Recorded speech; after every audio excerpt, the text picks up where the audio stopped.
Close नहीं करते हैं। ये बताइए, पटना जंक्शन पे बोला गया था आरपीएफ के द्वारा कि गाड़ी हटाने के लिए भी यात्रियों तो हमारी गाड़ी को बोला गया, मैं हटा दिया। कंपनी है, ये मूव कर रही है, अब कहीं जाना होगा इन लोगों को। और जब मैं स्टेशन आया तो आगे सामने वाला गोलंबर से लेकर के और यहाँ पोर्टको, अंदर का पोर्टको तक कोई इन आउट नहीं हो सकता है पैसेंजर। इस हाल में ये ब्लॉक किए हुए हैं। न्यूज़ नेशन देख रहे हैं आप, मैं हूं अनिल। अभी हम कर रहे हैं पटना जंक्शन पर, जहां पे अचानक एसएसबी के जवानों की भीड़ देखी गई और इसको कहीं ना कहीं व्यवस्थित करने के लिए आरपीएफ के द्वारा लगातार एसएसबी के जवानों से आग्रह की जा रही है।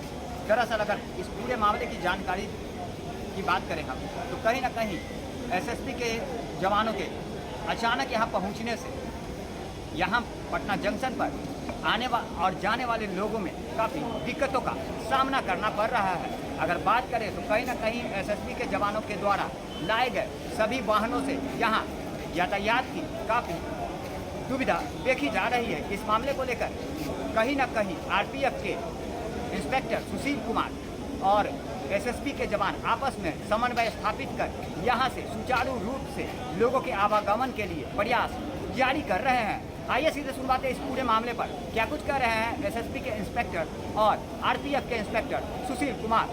क्लोज नहीं करते हैं। ये बताइए, पटना जंक्शन पे बोला गया था आरपीएफ के द्वारा कि गाड़ी हटाने के लिए भी यात्रियों तो हमारी गाड़ी को बोला गया, मैं हटा दिया। अभी तो लगी हुई है। अब दूसरी जगह की है ना, उससे बात किया जाए। हर जगह की आ रही है ना, एक जगह ठीक थोड़ी है ना? है।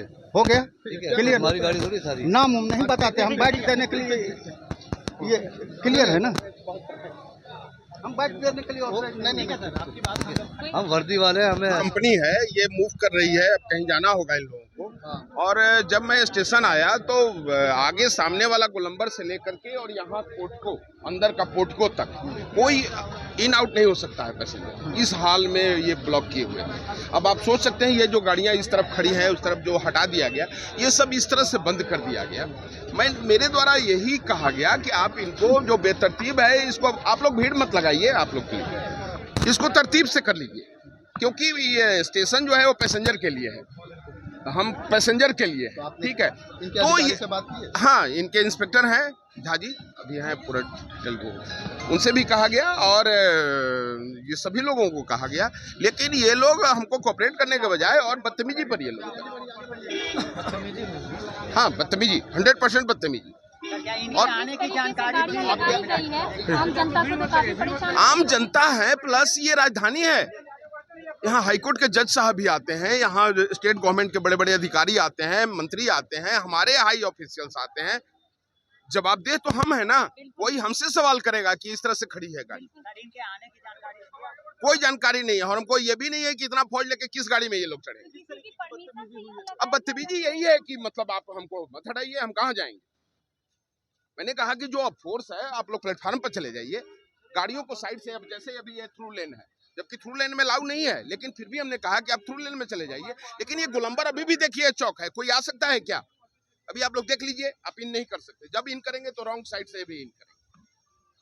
तो पटना जंक्शन राजधानी है, बहुत महत्वपूर्ण है, बहुत संवेदनशील है, इनको सहयोग करना चाहिए, न कि आकर के अराजकता का माहौल, और इन्होंने 100% अराजकता का माहौल फैलाने का प्रयास किया। और मैंने बहुत कूल होकर के इनको हैंडल किया, समझाया बुझाया, लेकिन ये लगातार बदतमीजी पर ही रहे। जाहिर सी बात है, अचानक से एसएसबी के जवानों की यहाँ भी और आरपीएफ इंस्पेक्टर की चिंता दोनों की साफ जाहिर कर रही है। और वहीं अगर बात करें तो वो सभी यात्रियों और एसएसबी के जवानों के व्यवस्थाओं के लिए काफ़ी चिंतित भी नजर आ रहे हैं। लगातार हमारी छोटी बड़ी खबरों से अपडेट रहने के लिए देखते रहें न्यूज़ नेशन।